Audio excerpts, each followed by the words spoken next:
Terima kasih pemirsa, Anda kembali menyaksikan Kominfo Newsroom. Dalam mengawali kunjungan kerjanya di Gresik, Jawa Timur, Presiden Joko Widodo meluncurkan lumbung pangan food estate berbasis mangga dan taksi Al-Sinta. Presiden menilai jika para petani bisa menanam mangga kurang lebih di 1.000 hektar pada 4 kecamatan di Gresik, maka 3 tahun ke depan bisa diekspor ke berbagai negara. Presiden Joko Widodo bersama Ibu Iriana melakukan kunjungan kerja ke Provinsi Jawa Timur di Kecamatan Panceng, Kabupaten Gresik pada Senin 22 Agustus 2022.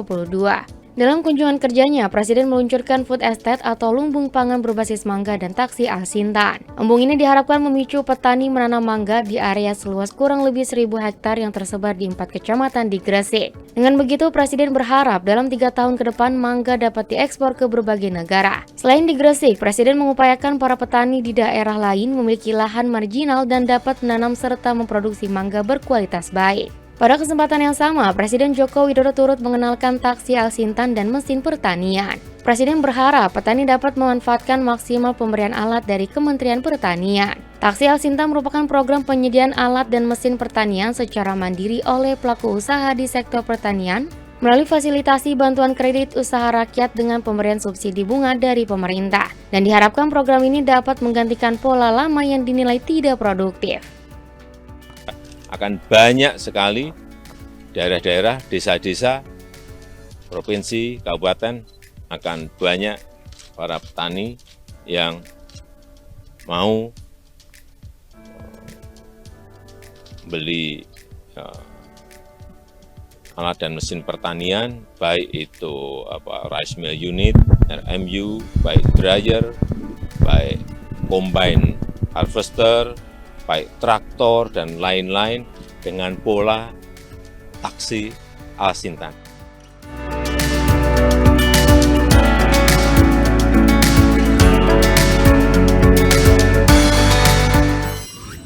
Menteri Agraria dan Tata Ruang, Kepala Badan Pertanahan Nasional Hadi Cahyanto menyampaikan kuliah umum di Universitas Negeri Malang, Jawa Timur.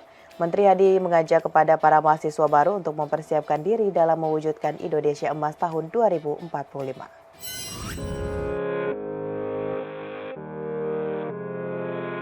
Menteri ATR atau Kepala BPN Hadi Cahyanto dalam kunjungannya ke Universitas Negeri Malang mengajak mahasiswa untuk bergerak sebagai agen perubahan di kampus dan lingkungan masyarakat demi menyongsong generasi muda berintegritas untuk mewujudkan Indonesia Emas 2045.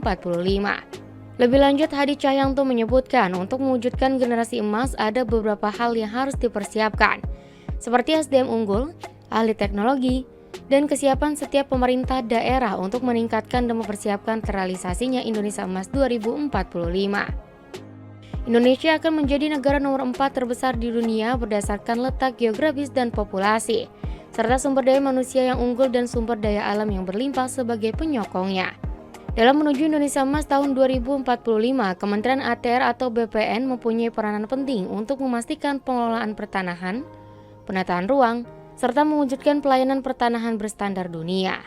Saudara-saudara mahasiswa Universitas Negeri Malang, bahwa gunakan kesempatan emas ini untuk membekali diri, mengembangkan diri sebagai pelaku agen perubahan di kampus dan di lingkungan masyarakat. Dan mari kita songsong generasi emas dengan sepenuh hati demi mewujudkan cita-cita luhur kita, mewujudkan Indonesia Emas tahun 2045.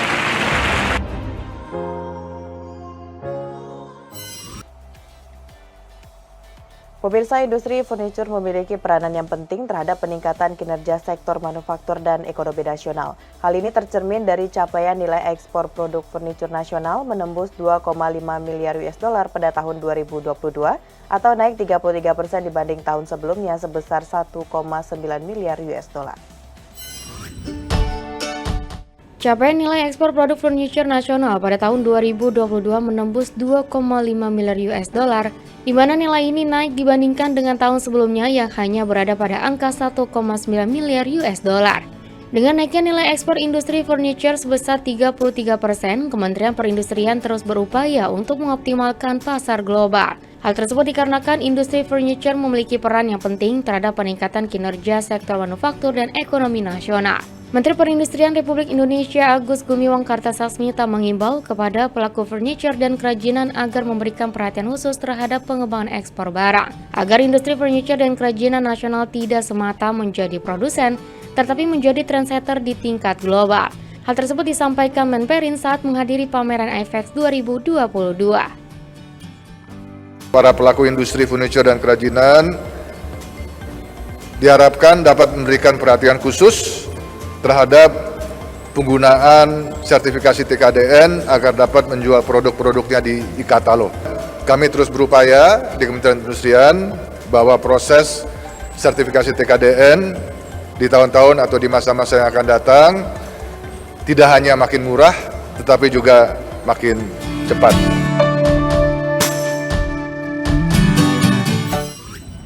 Pemirsa, Kementerian Ketenagakerjaan resmi melakukan kick-off pemagangan dalam negeri tahun 2022 di Danau Toba, Medan, Sumatera Utara. Menaker Ida Fauzia menegaskan program pemagangan dilakukan guna menunjang 5 destinasi wisata super prioritas, yaitu Danau Toba, Borobudur, Mandalika, Likupang, dan Labuan Bajo. Kementerian Ketenagakerjaan meluncurkan program pemagangan dalam negeri 2022 di 5 destinasi wisata super prioritas dalam menyiapkan SDM pariwisata yang berkualitas. Menteri Ketenagakerjaan Ida Fauzia dalam sambutannya mengungkapkan bahwa pengembangan 5 destinasi wisata prioritas ini merupakan salah satu program unggulan pemerintah pada sektor pariwisata dengan 5 destinasi wisata tersebut yakni Danau Toba, Borobudur, Mandalika, Likupang, dan Labuan Bajo.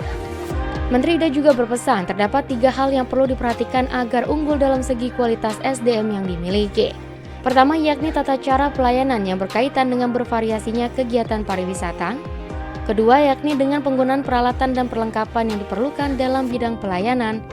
Dan ketiga yakni pengembangan sikap, perilaku, dan sopan santun.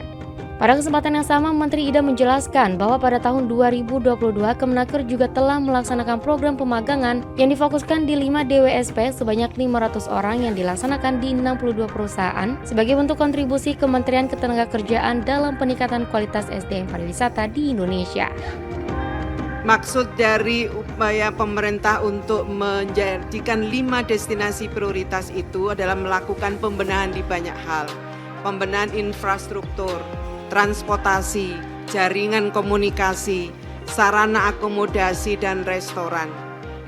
Dan satu hal yang tidak boleh dilupakan dalam membangun 5 destinasi menjadi super prioritas itu adalah penyiapan sumber daya manusia pariwisata. Percuma fasilitas infrastruktur dibangun, tapi tidak dibangun sumber daya manusia. Nggak ada artinya pembangunan infrastruktur yang dilakukan itu jika mengabaikan pembangunan sumber daya manusianya. Oleh karena itu secara keseluruhan maka pembangunan itu harus dilakukan, infrastruktur dibenahi, transportasi dibenahi, jaringan komunikasi dibenahi, sarana akomodasi dan restorannya dibenahi, dan yang tidak kalah pentingnya dan itu menjadi ruh dari semua upaya itu adalah peningkatan sumber daya manusianya. Kementerian Ketenagakerjaan hadir. Kementerian Ketenagakerjaan tidak akan bangun infrastruktur, itu bukan urusan Kementerian Ketenagakerjaan. Kementerian Ketenagakerjaan intervensi melalui pembangunan sumber daya manusianya.